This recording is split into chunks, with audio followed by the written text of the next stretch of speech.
Worthy rivals inspire improvement to a greater degree than any competitor ever could. Simon Sinek.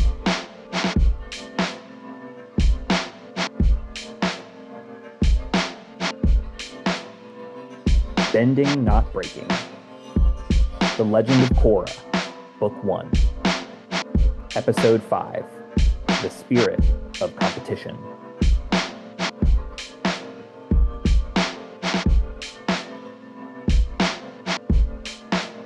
Welcome back to another episode of Bending, Not Breaking. This is your host, Ben of Bending, Pruitt, and I am excited to have you all here. Haven't made that joke before. Last time, we sat with The Voice in the Night as our episode, and the quieter, more unsettling ways fear takes hold.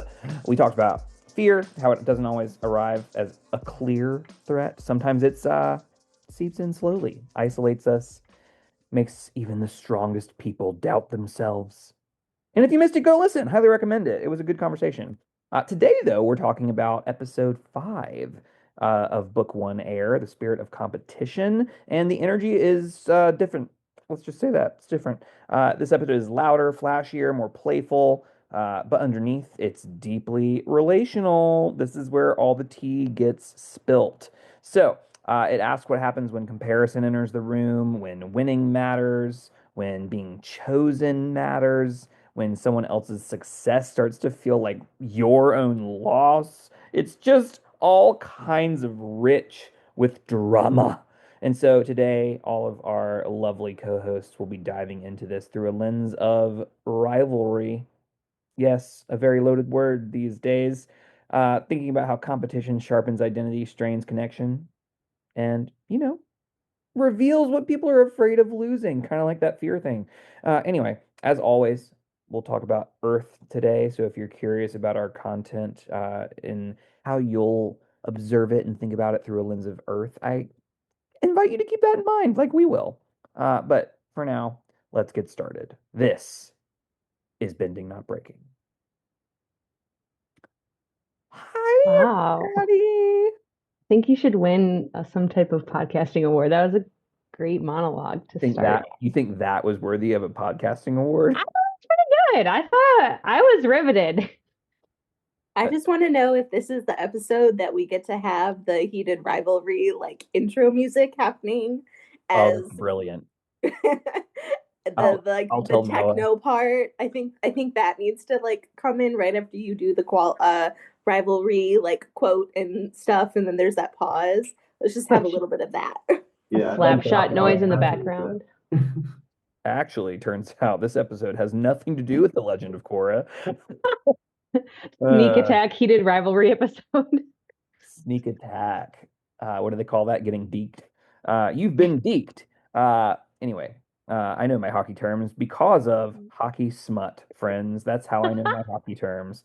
Um, anyway, we're talking Uh, about rivalry, and we are looking at the terrible definitions because rivalry, the definition was just about like rivals, and all rivals was in all the definitions, and so I had to look up different ways of getting a definition here concerning the content, and I went to Wikipedia. Wikipedia, friends. That's right. According to all of the collaborators on Wikipedia, a rivalry is a state of two people or groups engaging in a lasting competitive relationship. It is, quote, the against each other, end quote, spirit between two competing sides. So it in and of itself can be called a rivalry, and each participant on either side is called a rival. Let's be clear about the language here, Wikipedia. Um, and then there are things called arch rivals, which I don't know if we're there yet. But anyway, uh, just wanted to invite some definitions. Cambridge also said something pretty bland, which was it's a situation where people, businesses, etc., compete with each other for the same thing. So, now that that's somewhat not great, what are y'all's experience with rivalry? I feel like rivalry implies kind of like a there's an emotional like connection, a visceral connection versus not just like business competition. It's not dry. I feel like rivalry is not dry like that. That sounds way too dry. Maybe my mind might be clouded, but I feel like rivalry, it means something in your heart. It's not just like Are, numbers. are you saying it's heated? I knew It you were might going to say be. that. It might be.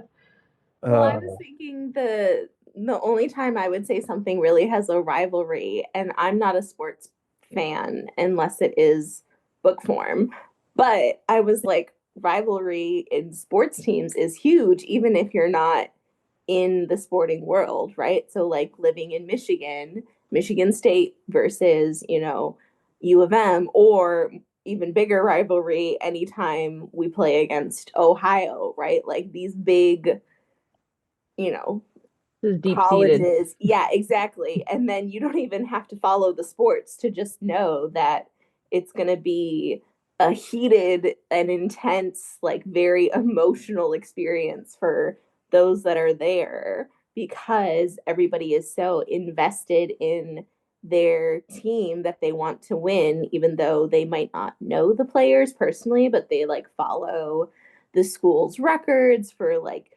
decades, right? So, like, it's a multi-generational thing too, right? The grandparents are like this team and then it's like passed down to like the parents and then the grandkids go, "Oh, well, I'm going to continue," right? So it's very like linear and like trickles down because it becomes like a cultural, as a family, as a community, we watch and we root for this team. yeah, I mean, I being in North Carolina means you are subject to one of the greatest rivalries, arguably in sports, which is Duke and UNC. Um, the Duke Carolina basketball is wildly across the country, even paid attention to, and is very heated, if I do say so. And even after their last game, after years and years of keeping track, they're tied. And so it's one of the most even rivalries over the course of years, too. And so I grew up living that. I also think about like tennis, like Nadal and Federer were such a Mm. big deal.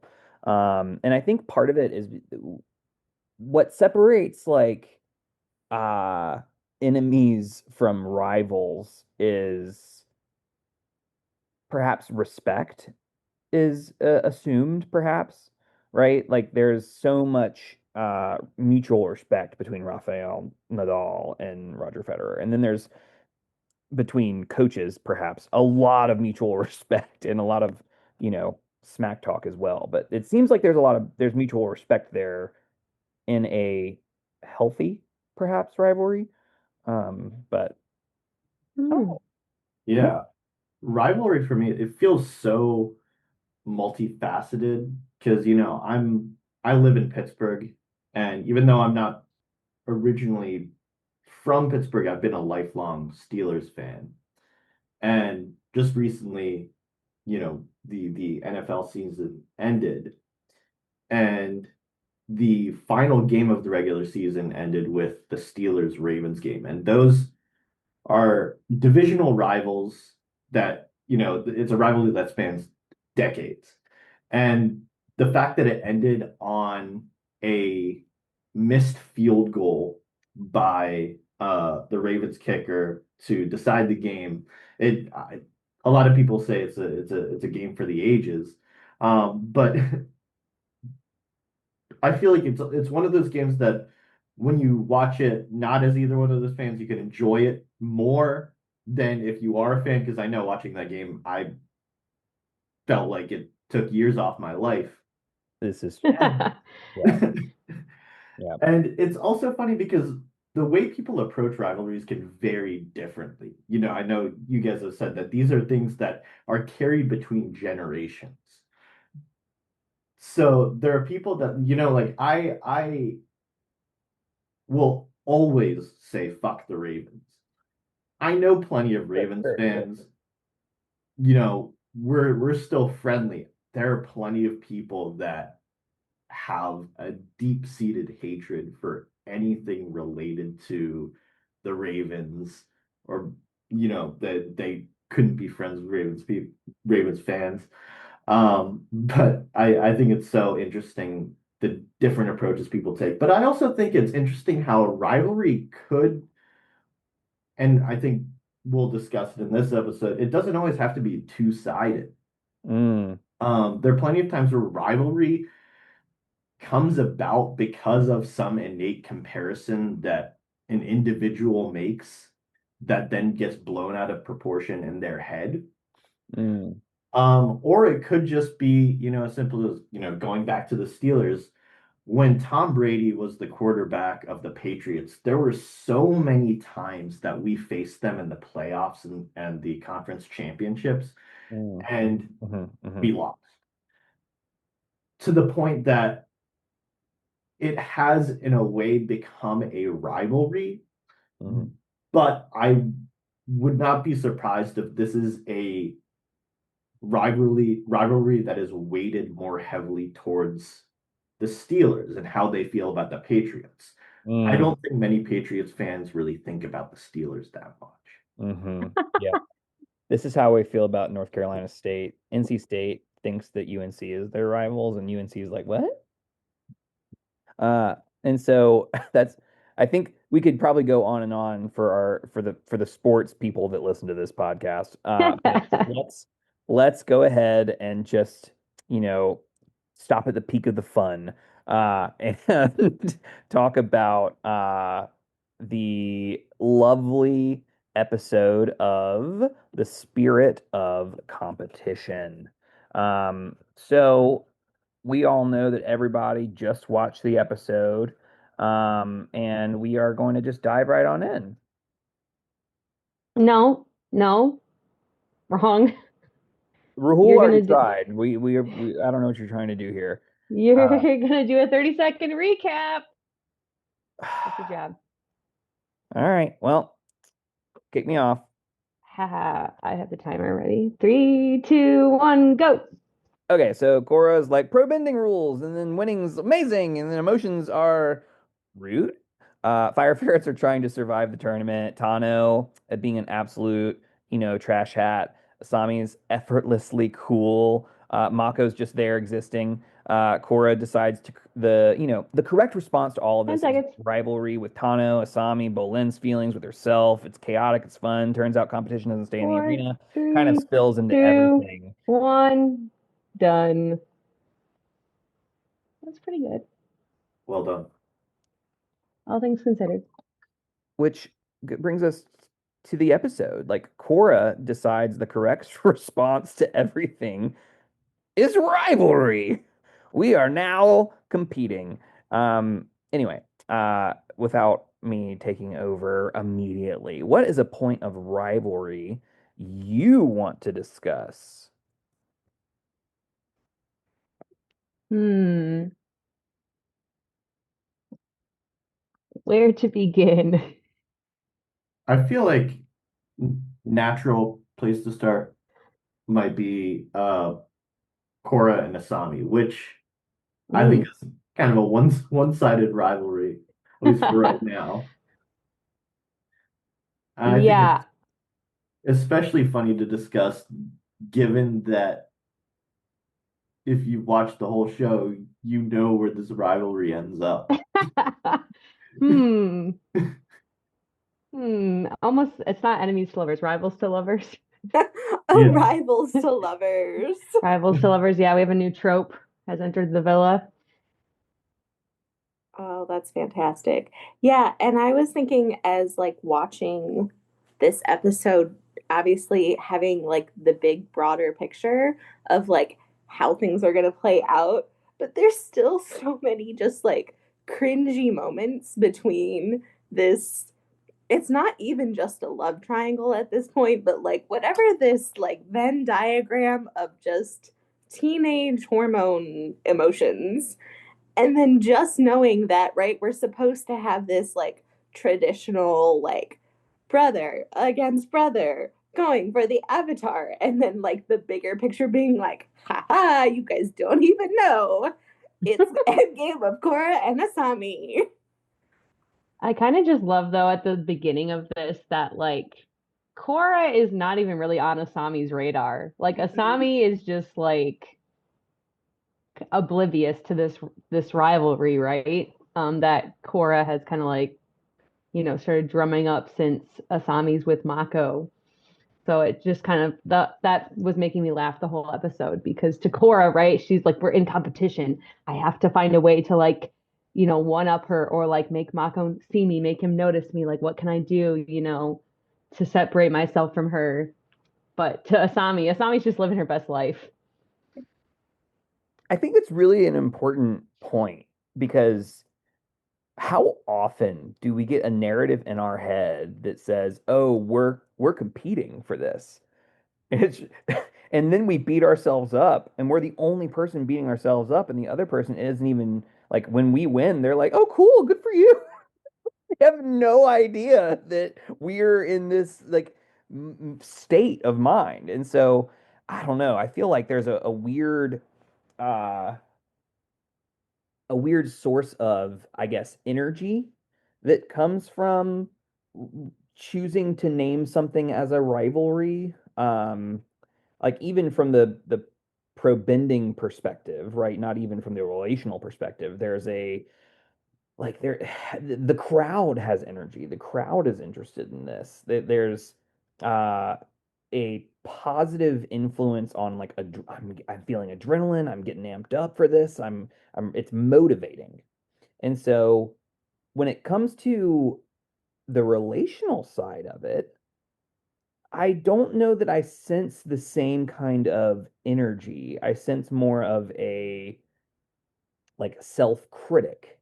And so is that more rivalry, or do we want to be nuanced and call that something different? Or is it rivalry? I feel like if I don't know, I feel like maybe probably not in all cases, but I guess I'm speaking from my personal experience, so I'm allowed to do that. Like if you frame a lot of things in your mind as competition, I feel like yeah, that says more about you as a person and like your like what shit you're dealing with than anything else like in your environment because I feel like it has to do with your personal mindset. Unfortunately, I think there's also like kind of like the loop of it, like I feel energized when I'm in competition with others. And it does not matter if other people do not acknowledge that we are in competition.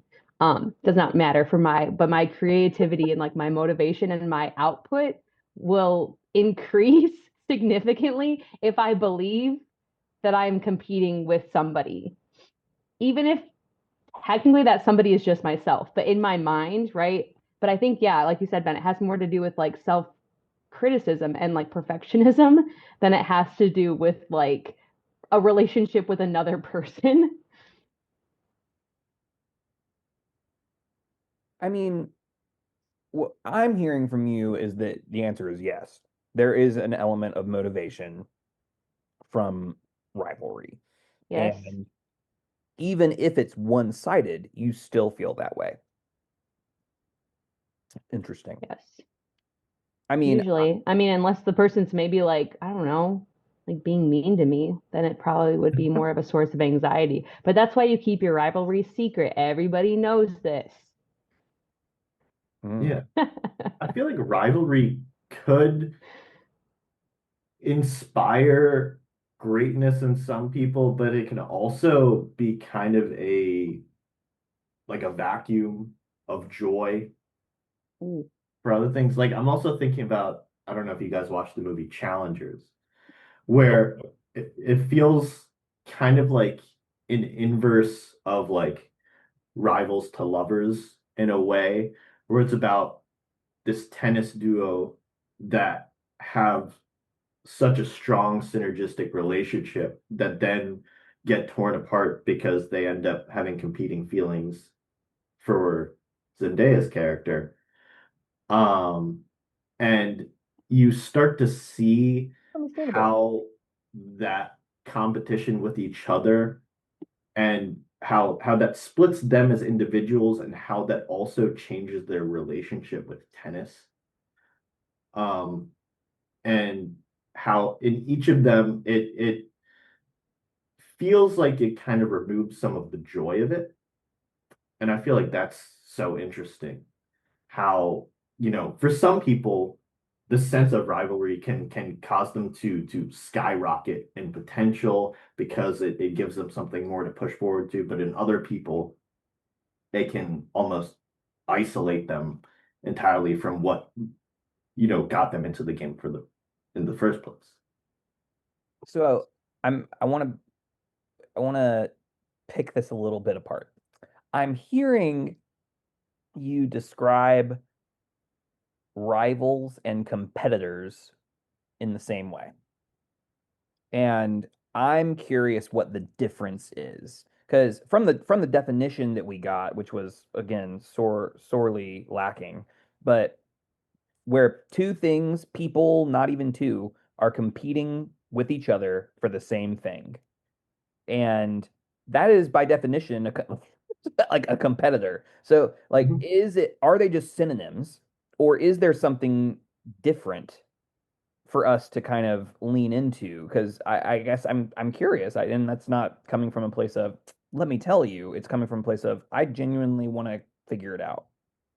I think that's a good question. I think competitor in my head, at least when I think of competitor is kind of a blanket term for if you are in, say, like a tournament, you have many competitors, but a rival is someone who with whom you have there might either be like a history or some shared factor that causes it to escalate beyond simply being a competitor. It's somewhere where um I feel like either in one of the competitors' heads it escalates, or I know that there are plenty of times where the media might point to figures out or two teams out as rivals.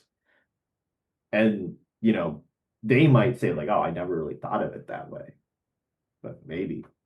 Yeah, something personal, some type Yeah. of Yeah. personal attachment or sensationalized, maybe.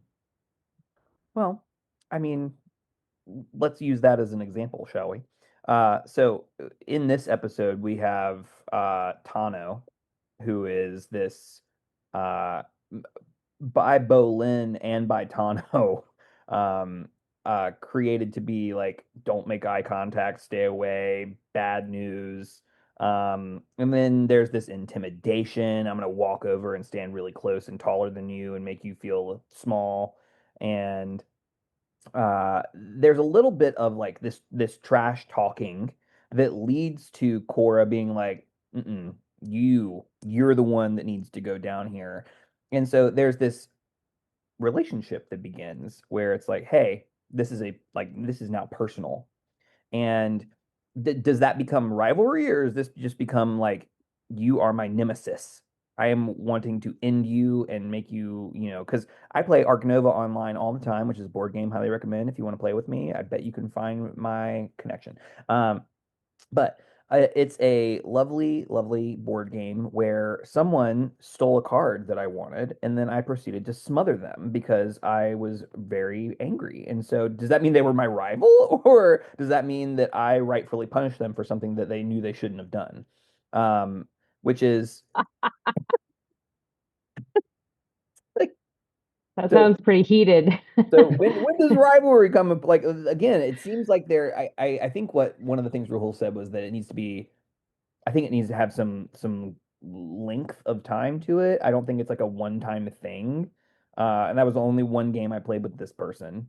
But I want like that seems to resonate with me that this is something that is happens over time, um, and has some element of relationship attached to it. Um, yeah. Yeah. And I feel like it kind of like, I think it was Ben that said this, that there's like a spectator section to it, right? Like others are watching and invested in one side or the other, that it's not just like one side and the other side trying to overcome each other and like win something, right? It's that here's a team, here's another team, or a single person and then a single person on this side, but then there's people on either sides of that cheering them on and wanting to encourage slash are as invested as the people doing the event, right? Like they're just as emotional and like they're having all of the feelings, the highs and the lows, right? Like if you look at a sports thing, right, which I feel like is the best example I can think of right now, like watching, especially because today we just saw US defeat Canada in men's hockey. So watching the players' expressions, right, of the team that won, and then the camera panning to the team that lost, but then also the camera then pans to the people that are observing, right? And it's not just Canadians and US, right? Like it's an international event, but there are in the stands the same reaction, the same emotions happening in the stands that is happening on the ice for the people that just received gold or just lost their gold medal, right? And I think that's where I see it a little bit more as like rivalry versus it's not just a competition type of thing. Does that make sense? Like I think you can have competition and rivalry, but I don't think you can have rivalry without some form of competition. There's like fans, there's like other invested parties Squares that are kind of drumming this up, making it bigger. Yeah, and I think we kind of see it in this episode a little bit because um there is, I forget which team it is that the Fire Ferrets are competing against, but the announcer draws some comparison and says like, oh, like these two teams very much like seem so comparable in how they play and how they're structured. And so there is this kind of like, how is the media spinning the narrative of what is happening and how does that impact how people are watching? Mm. Yeah. But I guess thinking about like the pro bending matches, I feel like there's not there's not really like a clear like rivalry between the Fire Ferrets though and any of the other teams. Like there's not like they haven't been around like there haven't been around long enough, not enough history in these stakes at this level, like not enough. So it's kind of like each of these matchups, even though yeah, like I feel like the announcers, right, like they're trying to drum up some, you know, some rivalry, trying to like make it a spectacle, make it interesting, make it personal. It's really like not because they're just trying like I feel like that's competitors. Like they're just trying to win. Tano may be kind of putting a little bit more skin in the game, being, you know, a butthead in the Water Tribe food restaurant. Like I feel like maybe trying to put a little bit more edge on it rather than just a competition, but yeah, I feel like not a case of rivals in this scenario. I think also one of the things that's important here is what there is like, so we're kind of doing the what is, what isn't, right? We talked about how there being some sort of emotional charge to rivalry. And I think there is an emotional charge to this experience where the Fire Ferrets are the underdogs. And so an underdog story creates this same emotional investment without the perhaps nomenclature, if you will, of being called a rival to the team that is the reigning champion. It's certainly competitive, right? It's certainly a, you know, story in which one is overcoming the big baddie. Um, but I don't know, it doesn't feel like rivalry. Um, yeah. They have to beat them first, and then it could be like, now, you know, Yeah. we're on the same level. Why don't you share with us, Ben, why you chose this lens? Because you didn't really do that earlier. Oh, true.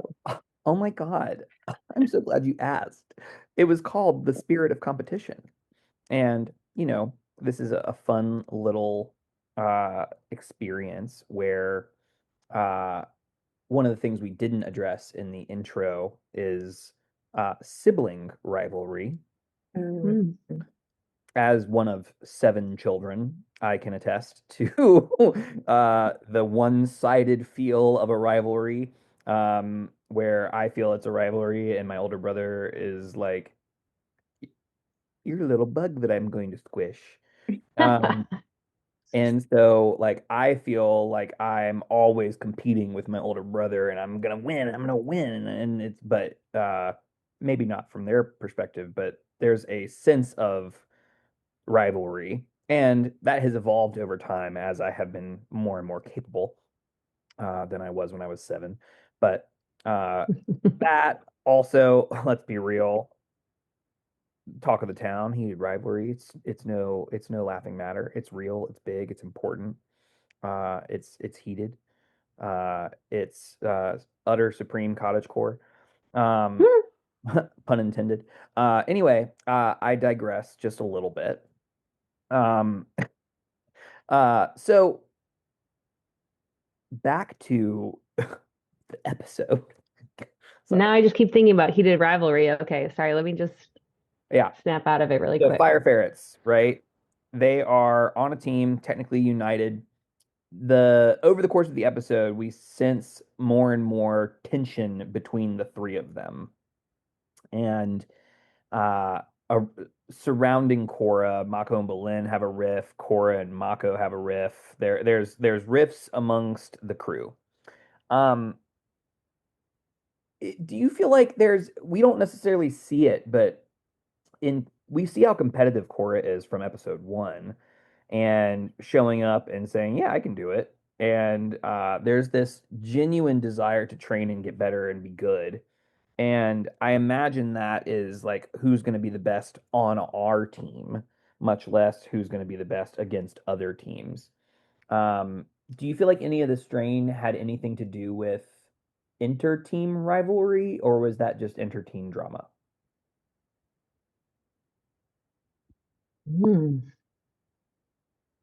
I think that Challengers owes this episode their whole story. Kind of when Rahul was explaining the plot of Challengers, I was like, that kind of happens in this episode. Because the two brothers lose their synergy. I don't know if it's really rivalry. I feel like they could have maybe gone that way with the story. Like Maggie, is it Maggie who said, we're expecting this like brothers versus brothers over the same girl type of vibe, but we don't really, not in this episode anyway, we don't really get any fruition on that. So I don't know. I feel like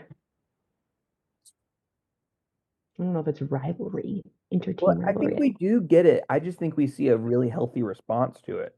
Mhm. And it's not the best response, but it's one of those things where normally a response to this is you're the worst and I hate you and I'm never going to be able to speak to you again. And Bolin says that, but like he's also crying in front of his brother and lets him pick him up on his shoulder and carry him away. And so it's a little bit of bluster where in the end Bolin is like, "Are we going to be okay?" And he's like, "Yeah, we're brothers. We're going to be fine." And so there's this thing that I think it's there. I think they feel it, but I think what they care about more is the fact that they're all they have for each other. Mm, Yeah, yeah. go ahead. Oh, I was just gonna say, I'm really glad that the show didn't take the direction of having Bullen and Mako be set against each other.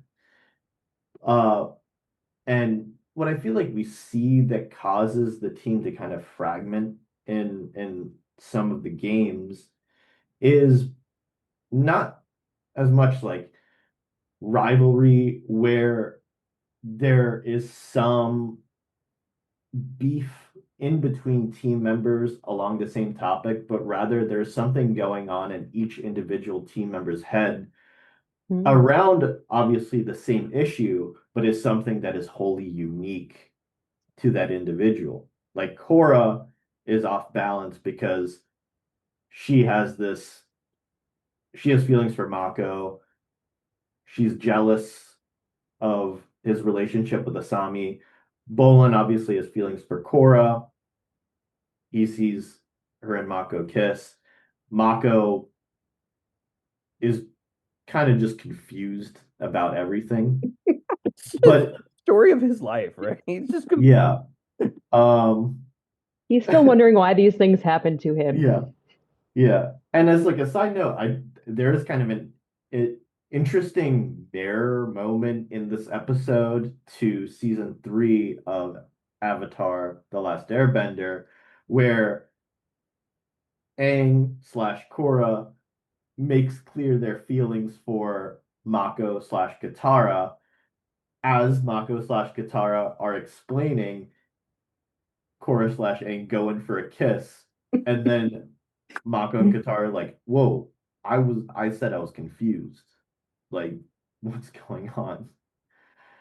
Um, it's all Rava's fault. yeah, Yeah, I was gonna say, I guess it's more than just yeah, human nature. Well, I mean, there's potential for that. This is a universe where that is yeah, possible.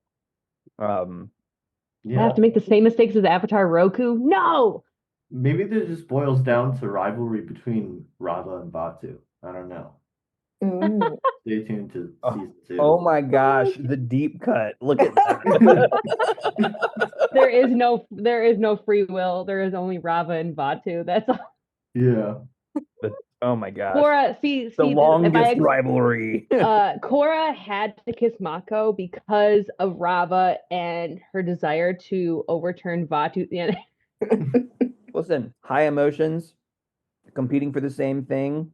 They're long standing. Well, all of the We're criteria gonna have to we've been revisit setting. this. I think we We're have gonna have to we have an established rivalry. that we don't even know about at this point, mind yeah. you. Yeah, well, We're not even aware, but theoretically. theoretically speaking. Um, okay, I keep on bringing up moments. Are there moments that you all are thinking about or want to make sure we're touching on? Um, Maybe Korra. Okay, so rivalry. I guess I was thinking back to how you were talking about rivalry within the team and how when Korra starts out in the Fire Ferrets, right? She sucks, and she basically spends like this whole time trying to prove to Mako that she's good. And just thinking about the fight where Mako and Bolin basically have given up because of this lack of synergy and all that, and then Korra's basically like, no, no. I feel like for her not always, but her, it's almost like the harder it is, the harder she'll go. I feel like, is a character that can unlock like a second wind when things get almost even worse. And like sometimes her reactions on that second wind are like not, you're kind of like, whoa, whoa, he went like a little bit too far there. Like I feel like we've seen her react in other scenarios where she's, feeling like high emotions and kind of it gets a little out of hand. But in this case, I feel like because of the work that she's put in, it's like that sense of like competition, that sense of being the underdog, the sense of being, last man standing, last bastion of the free world or whatever. Like she is like, no, she's like, I got this. Lock it in. And I feel like maybe that's probably more like a competitive spirit, but that's what the episode is called after all. It's not called the spirit of rivalry, Ben. Yeah, you definitely got that uh what we would call in D&D world the like level 5 human fighter where they get a second wind as a bonus action and then they Mm. get a full action and then they get another full action to cut like they just like Yeah, relentless. they just You keep know? going. Yeah, they just keep going. And you're like, gosh, are you done yet? Like, please, just let somebody else go. Oh my God, is it my turn yet? They're Jeez. like, hold on, I still have a bonus action yet. uh yeah, I like what you're speaking to here. The thought that you're addressing at least in part in the beginning was the difference or not the difference but um the idea of rivalry uh having some sort of relationship with belonging or a lack Mm, thereof, which is, you're to your point, you're saying Korra is trying to impress Mako by being better at this thing that they're doing together. And mm, that to me is like fitting in. I want to fit in. I want to belong. and I'm going to do everything I can to fit into this mold so that you see me how I think you want to see me versus just God. right, just being who you are and that being enough and there being a rivalry that is allowed without having to uh like stomp out any potential loss. Oh my I don't know. God. You're so right. Like she just want, oh my God. See, the thing is, I didn't connect it that far. I feel like I just got like Korra wants to prove that she's the avatar and you got to deal with it. But you're so right. She just wants to like be useful to Mako. She just wants to please him, right? Like they worked together to find Bolin on that last mission, right? And he didn't criticize her like for how, I mean, I'm sure he did, but I'm just saying like they got through it, right? With a positive, a plus relationship at the end, right? So I feel like, yeah, she's just trying, yeah, to continue that streak of not being, criticized by him and, to show that, yeah, she's worth it. But damn, that fucking sucks. But that's like almost like between her and herself, really. I mean, I guess you could say like Mako made her do it because he was like, God, Korra, you suck. But I mean, And honestly, just to make a funny, you're really just describing yourself because you said your competition with hmm yeah, you were really just saying that you no, trying to find belonging. did you But notice how Maggie just keeps nodding? But here's I'm gonna have to think about that more deeply because I mean, yeah, Maggie will can attest to the fact that when we were in school, I always did a lot better if other people were having a hard time.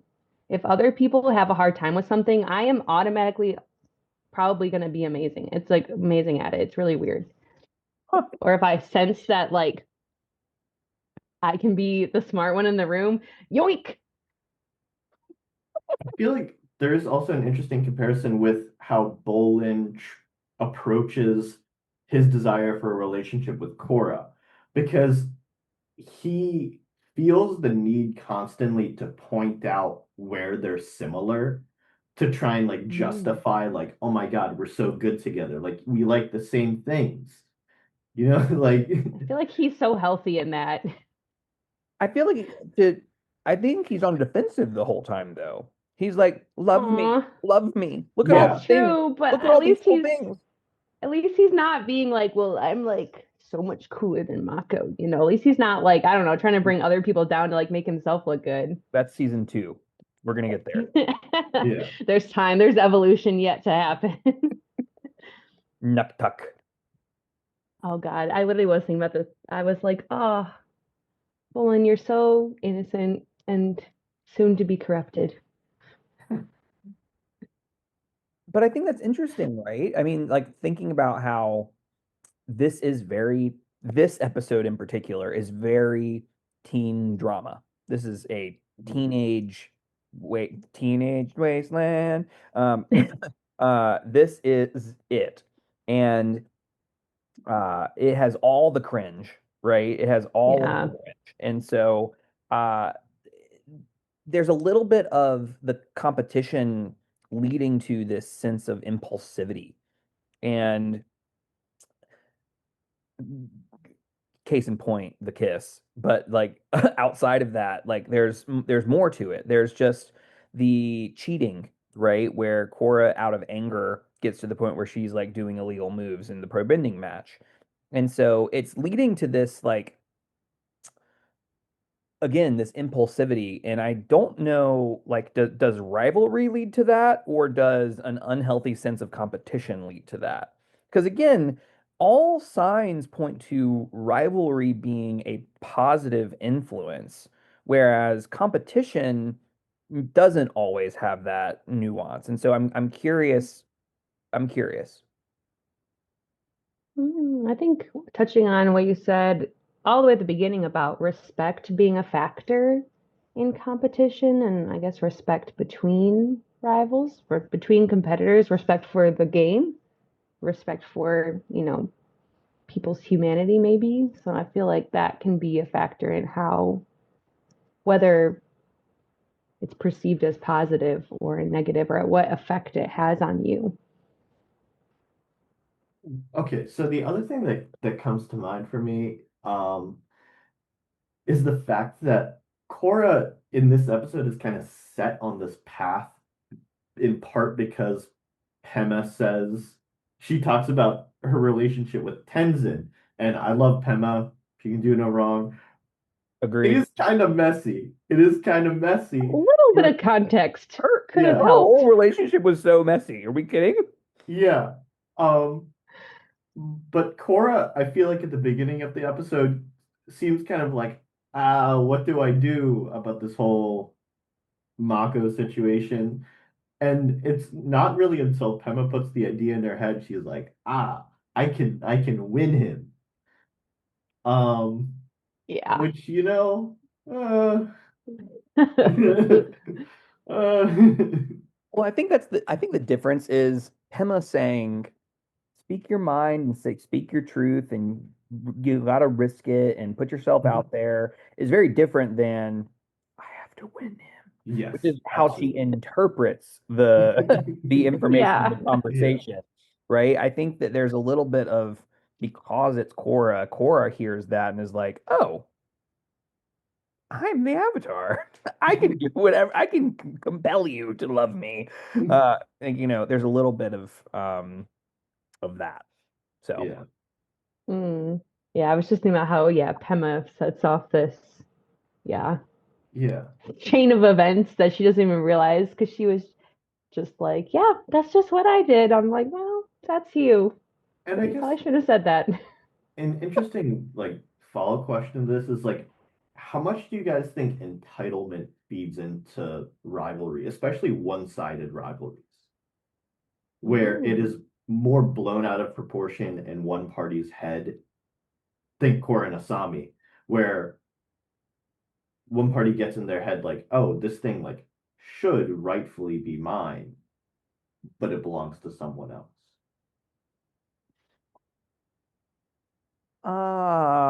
um, Mm.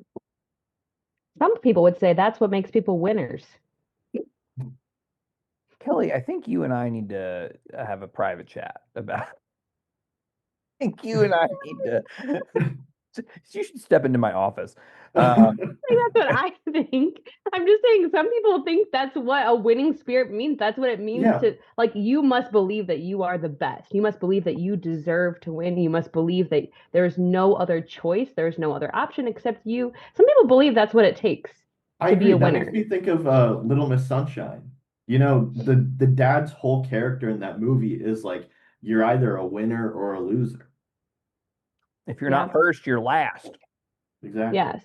I feel like just a lot of people have or people are always studying, well, what sets, high performing athletes apart from the rest of the world as far as their mind, meh, meh, meh, meh, meh. People are always like, speculating, philosophizing on these things and being like, well, it's because they believe, and I'm like, well, they sound like they have some type of, they need to go to therapy, probably like just like I do. But I'm like, it sounds more like a problem than a good thing, but maybe that's what made them number one. I don't know. Maybe it was worth it. I don't. I don't. I don't know. Um, I've also just forgotten where we are. Frankly, that we Talking about how entitlement plays into rivalry, then God. entitlement. One of my least favorite things, being entitled. Um, Yeah. it's so displeasing to me to see that Hmm. or to sense that from someone. Oh, you feel entitled to this? I'm definitely not giving it to you then. Um, Yeah, speaking anyway, of rivalry, that'll put the heat on it real quick. um, I think there's one more thing that I want to make sure we touch on, and this is there's a communicated look between Mako and Bolin. Korra confesses to Mako. Mako turns Korra down. Korra's super sad. Bolin's like, time to move in. Uh, choice. And uh, he just is like, you're the best. And she's like, oh my God, that's exactly what I needed to hear in this moment. And we then cut to Asami hanging all over Mako, and Mako's like, "Mm." Yeah.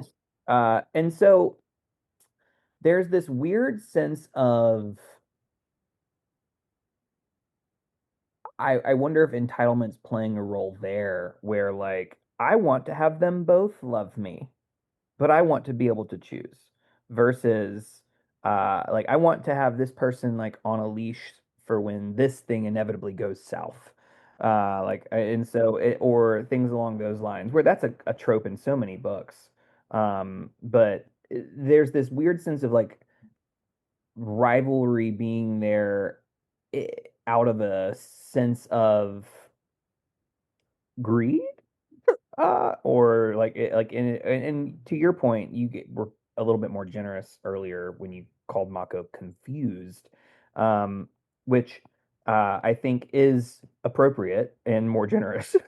But um yeah, he just doesn't come across like it's sad because he just doesn't come across as a great little like well-rounded No. good person. um anyway, that's my thought. Mm, But also as a quick follow-up question, I well, I guess I got the impression that Bolin was not aware of Korra's feelings for Mako. me Did you too. guys come away with a different impression? I thought he was oblivious, kind of like, mm, No, Yeah, agree. I think he was too in his own head to see. it was more like coincidental, like the show, the show's Mhm. playing Yeah. on what's that dramatic irony, something like that. Yeah. Yep. Yeah, I think Mako does kind of come off kind of. It makes me feel bad for Asami, if anything. It's pretty rare that Mako comes off well. Yeah, that's actually fair. I literally was just trying to think of a time that he. That's our goal this watch through of the next for the rest of this is find good moments for Mako. I mean, I know for all things. Make Mako great again. Yeah, I don't Oh, know. Like ew. he's not that bad, but it's just kind of.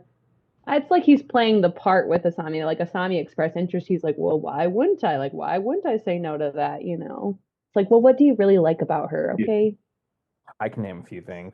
Well, okay, But I fair. digress. Her hair, her face, her eyes. Yeah, but we'd Her be like, smile, her what's attitude. her birthday? And he'd be All like, right. I don't know. You're over here being all kinds of What's her? shallow. I'm over here saying I like her personality. Come on. I don't know, but I don't Um, know. I don't know if Mako. I don't know if Mako is like invested enough to know these things about her.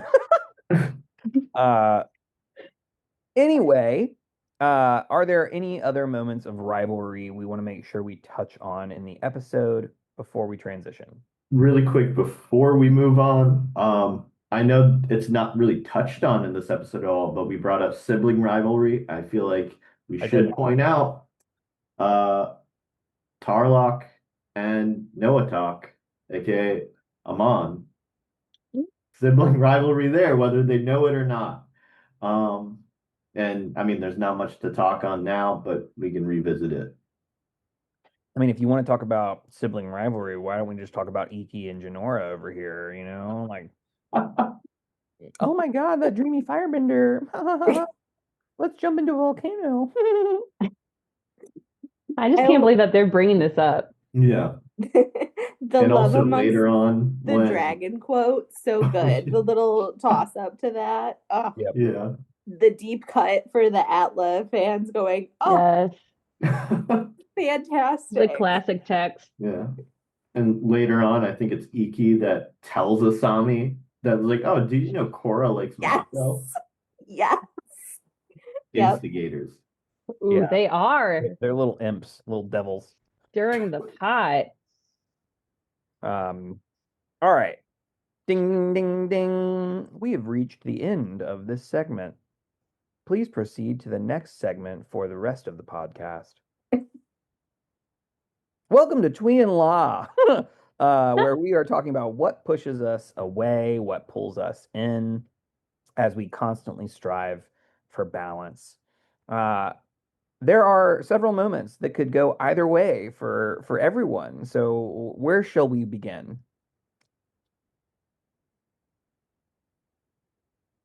So big overall push is just like the teen angstiness and watching them fumble with emotions and handle things not well, and You don't love that? the cringe of it, Yeah. especially because like there are times where you're like, yes, there has to be the messy middle and people need to feel their feelings and all the things, but I think it's not just the feelings, but it's more so the way, the lack of emotional maturity slash just maturity overall is just so cringe. Which is kind of the opposite we get from Atla again, Yes. right? We get so much emotional maturity from Yeah. younger Mhm. characters in Atla, and it's almost like an intentional choice, one might say. Mm-hmm. Anyway, Could it be because the fate of the world is literally not on their shoulders yet? oh, maybe. Oh, interesting. Huh. Just a thought. Just the fate of bending. Yeah. I guess my push is, even though I appreciate the parallel, I guess once is a mistake, twice is a habit, and Rava should really learn to not kiss people when they're clearly figuring shit out. And I think my pull is uh both Korra and Bolin having moments where they just put the team on their back Mm. at the arena, and they're just really, really well done scenes. I really love that moment, to be more specific, with Bolin, where, dude, you're out of the game. I'm gonna take it this time. Normally, I would absolutely support you doing that, but having like there's a confidence there that is really important that we don't always see him have. Like, he is wildly not confident in other areas, aka dating. But in this moment, he's like, nope, I know my skills, I know yours, and right now I'm better. And I think that's awesome. I think we would all be better if we had more awareness of things like Yeah. that.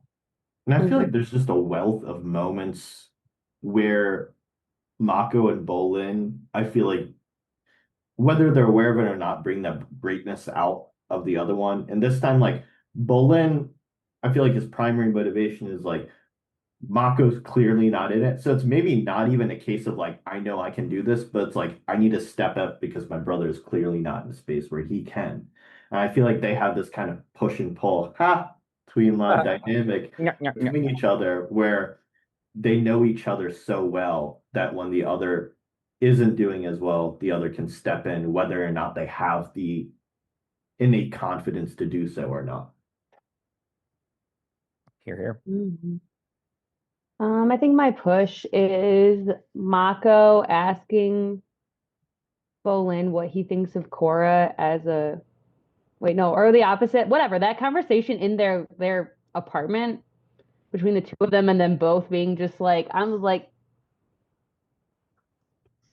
you stop. Mako specifically. What do you Also, you think have about Asami. Just be like, oh yeah, go for it, Bolin. what do you think about Cora? Oh, well, I don't know. I think she's not very good for me. No, I meant for me, you silly guy. Yeah, come on. Okay. Tact. I Tact is just good. Mako's so transparent there. It's just like, dude, think for 2 seconds before you just assume everything is about you. Just 2 seconds. That's all it takes.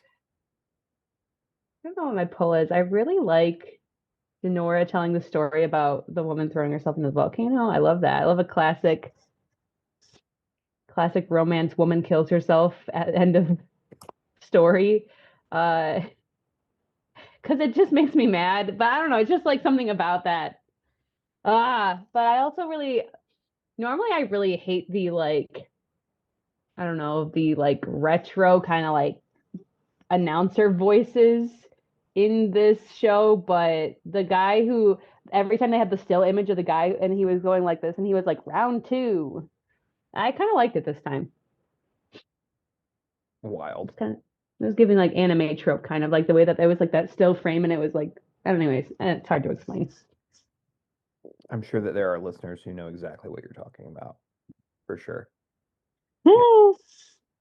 Maybe. Um, I also really liked the restaurant of like there being a water tribe specific restaurant for food where it's ubiquitous enough to where Bolin's like, I like water tribe food, you like water tribe food. It's like it's available in this area, which again, I just think that's super neat to consider because we did not see that kind of availability in other areas or in entirety of Atla. So, kind of a big deal. I enjoyed that. That was super cool.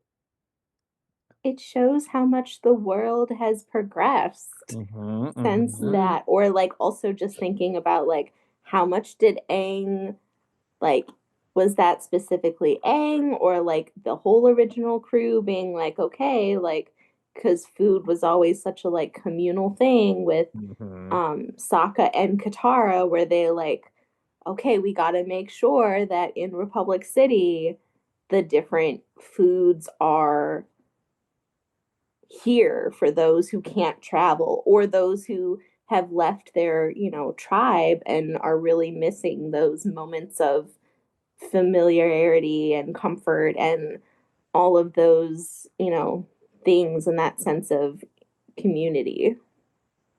Mm-hmm. Mm-hmm. I think my pull is when it's in the restaurant for a very different reason, though. When um, Bolin is like, don't hit him because then we'll get out. And then she whistles for Naga, and it's the only time we really see this whole group like flinch. And like, it's just such a creative way to like it's for once Korra being like checking her impulsivity and using her brain and being creative to like instead of just allowing for to get a flag right that we see later or the fan since it's not a flag right when she like mouths off to the ref but like here Yellow we fan. yeah a yellow fan thanks um but we like get to see her go I can't fight him. I really want to intimidate him though. And then her brain is like, I got this. And I'm like, yes, use that more. That right there, use that more. Yeah, yeah, yeah. Really nice. Any other moments of pushy pulley that we want to hone in on? Cool, great talk. Moving on to our next thing. I mentioned at the very beginning, Earth is our element today in the Avatar cycle. And, it comes after the last element, water, earth, fire, air, right? So that's why we're on Earth today, folks. If you had listened to last episode, you would have known this was coming. And so we have a variety of little elemental like puns to bring in for our little activities, and we're gonna bring one in this time. Pebble of practice. The alliteration is important here. Pebble of practice. The goal here is for all of us to name a small, actionable, doable thing that we can take on in the next week, uh, inspired by the episode's theme of a rivalry. A tangible next step, a piece of learning that you can put into action, because it's about making ideas concrete. It's about planting a seed. It's about building on skills and getting a better foundation. That's why we use pebbles of practice. Uh, okay, I am Earth. done trying to, yeah, convince you that this is an earth practice. Okay, so given our conversation so far, given the element of practice, what you talking practice? Given that, what is something that you would like to do that is actionable, something you can do between now and the next week or the next time we meet or the next time you listen to another episode? Um, where you're able to do something that's actionable based off of our conversation today. Well, talking about the spirit of competition, yes, like so growing up, I always thought of myself as someone who was not competitive, but it wasn't until fairly recently that I realized, oh, I'm actually super competitive. Um, I just didn't really, identify, when I saw other people and instantly made some sort of comparison. I didn't really see that as a sense of innate competition, but I am the type of person that kind of competitiveness or that one-sided feeling of rivalry, it doesn't do me any favors in terms of actually accomplishing my goals any faster, any better, or any more effectively. But what does help me is having that same competitiveness with myself. So I would like to be a bit more structured with how I measure progress in some areas and actually like, because I do enjoy sometimes like actually setting up some sort of like, I don't know, Excel or something where I can measure progress in some areas. So I'm reintroducing that competitiveness with myself, but I'm doing it in a way that allows me to like more measurably see growth in whatever area that might be. I like to win. Hmm. I am very competitive. Some might even say more competitive than Kelly. I Uh, think you are. and I play to win. I like to win. And I also don't know that uh, for like board games and things like that, don't there's a fine line of I've been playing a game with my buddies every Wednesday, and I play to win, and I am frankly better than they are. We're playing a board game that I've played literally over 300 times, and they are playing it and trying to beat me, and I'm like, good luck. And so it's one of those things where like there's a part of me where I do this with other people where I'm like, is it truly beneficial for me to continue playing at this level, or is it important for me to not dumb down, but to play inefficiently or to give myself a extra uh, requirement or a little obstacle that makes it a little bit more challenging? Because the goal is not necessarily winning, because then it wouldn't be fun. It's the puzzle of the game. And so there's a little bit of like, I want to spend a little bit more time this week practicing putting relationship over the game. And it's not that I don't think I'm doing that. I just don't know that I'm aware how I'm not doing that. And so I just want to be a little bit more mindful of that as I go into the slaughter this coming week. Mm, that's nice. Oh, that's so nice. Every time Tanner and I play games, here's the thing. I feel like I'm only competitive if I feel that I'm confident I could win. I try not to get competitive when there's no chance for me because that doesn't feel good. I don't want to feel like that competition and then lose. Dear God, talk about that's gonna flood my system with all sorts of negative chemicals. So I only get competitive when I feel I can win. But Tanner got a new board game, and I've lost 3 times, and I'm like, how am I ever gonna play again? What if What I can game? never What win? game? You can't tell me which Dune, game. we got Dune Imperium. Ah, classic. Okay. Yeah, that one's harder than the other Dune game. We also got this other game what's it called? I can't think of what it's called, but basically it's like a game it's really hard. You're like meant to lose, and we lost one time, and I was like, oh my, cooperative though, so that Uh, was kind of nice. Anyways, okay, what am I gonna do? Well, I think a doable action inspired by rivalry. Oh God. That's really hard. I'm gonna read one book this week because I set a goal to read 100 books this year, and it's not happening. Speaking of rivalry with myself, I'm gonna put some numbers up this week. That's my goal. 100 books, huh? That's no joke. Yeah, that's not. It was a stupid, stupid thing that I did. Since last year, I only read like 66. So, Mm-hmm.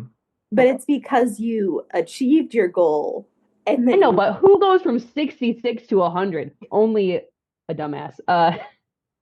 So yeah, that's my doable action. I can do that this week. And it's are you related to rivalry. gonna say you could also reread Heated Rivalry. No, I'm gonna read the sequel. Yes. There we go. Let's go. Excellent. Rivalry. See, it's like I love the pebble practice, but then my brain is like, Big Who are you boulder. in rivalry with, Maggie? Yeah, how are you gonna quell this competitive spirit within you? it's a great question. Um, Just read more books than me this week. You can do it. It's okay, easy. but like I've already done that because I'm I already on know. 7. This I've already, week? yes, You've read 7 books this week? yes. Don't worry about it. Yeah, Don't worry. you don't. This is, you know what? This is why. So Everyone has their own reasons to go to therapy. This one might be Maggie's. it's fine. It's fine because it's a mixture of like I'm not just reading fiction, like I'm also reading nonfiction and memoirs, and like it's a mixture of things. Anyway, but this is why there has to be different reading goals, and Kelly and I do not have the same reading goal for the year, and that's okay. Um, because we're still challenging ourselves and working together, but on our own. Maggie said your goal of 100 and whatever books is child's baby. It's baby Well, frolic. the, That's what but you. That's Kelly, what I just heard. here's the Yeah, thing. Kelly that can is what see she said. what I have been reading / what I have read in the past per year. So like this is not news to Kelly. It's fine. We're not in competition. If Yeah. anything, I'm just like staring at Maggie up in the sky and I'm like, wow, that's so cool. I'll be down here. It's fine. It's good. It's healthy. It's healthy on that in that sense of things. You're so smart. This is where Kelly has no sense of rivalry because there's no I chance can't of win. victory. No chance That's of what I- winning. Yeah, there it is. Correct. You Correct. chill. Kelly and I only have rivalry if Kelly can do better than me. And then if Kelly cannot do better than me, there's no rivalry. And it's just not No, there's only so many things I could possibly even be better at, Maggie. Then like the list is very small, you guys. Okay, like I have to take what I can get. The list is very small. The gauntlet It's like is thrown. It's not, but this is the problem. I have not slept in 25 hours. So, 1, the filter is off. 2, I'm sleep deprived. Everything's fine. We're just so gonna wait, what's your pebble of practice again? I want to sleep. We should have a That's sleeping what I just heard. competition. I think that's a good thing for you to say. I'm really looking forward to sleeping. However, that's not really a pebble practice. I think I want to do like what seems the most like doable / like achievable thing in the next week or so is like just kind of be aware of when I do things. Am I being too like is that something that is causing a bit of like tension / rivalry of like myself where I'm like, ooh, must do better? Because that's mostly like the perfectionism. But just kind of checking in with how things go and seeing is it a non-healthy? Is this something that maybe I should, instead of just kind of like, I do what I do, like, should I be a little bit more in competition to like create a more healthy rivalry sense? Yeah. Those are my thoughts. I think the most valuable thing you said is potentially sleeping, given your past 25 hours, but I would never judge. So Makes instead, sense. we're going to move to to gratitude, which is our final segment. Uh, if you have a character that you are grateful for, I'd love to hear why. What is it about them? I'm grateful for Naga for being her growly self and being ready to have Korra's back and Bolin too, but mostly Korra. hmm hmm hmm hmm Uh-huh. I feel like I think no, Kelly does it too. You both are on the, praising animal train. So, Yeah, yeah. Well, Appa's not here, so I can't be obsessed with him currently. I will join that train and pick Pabu, mostly for comedic delight. The scene as they are leaving the noodle shop, and Pabu has also stuffed his face, and Mako picks him up, and they walk out, and then you get just a less than a second scene of Pabu like being flat on the ground, racing out with belly never coming off the ground, and it's just I couldn't help but chuckle. It was very funny, and so comedic relief, big fan. Mm, same. I'm going Iki because when Janora's like, "Oh yeah, like throw yourself in the volcano," and they're like, "No," and she goes, "No, obviously make a potion made with like rainbows and sunshine or whatever, and like give it to him." I just love that. That was her idea of that's way more positive and like attainable than throwing yourself in the volcano. I mean, it is. It is way more. I mean, I guess technically. I'm gonna say Pema, because even though her message got sort of misheard by Korra, misinterpreted, um, Pema's always great. And getting that little insight onto her relationship with Tenzin, that was really cool.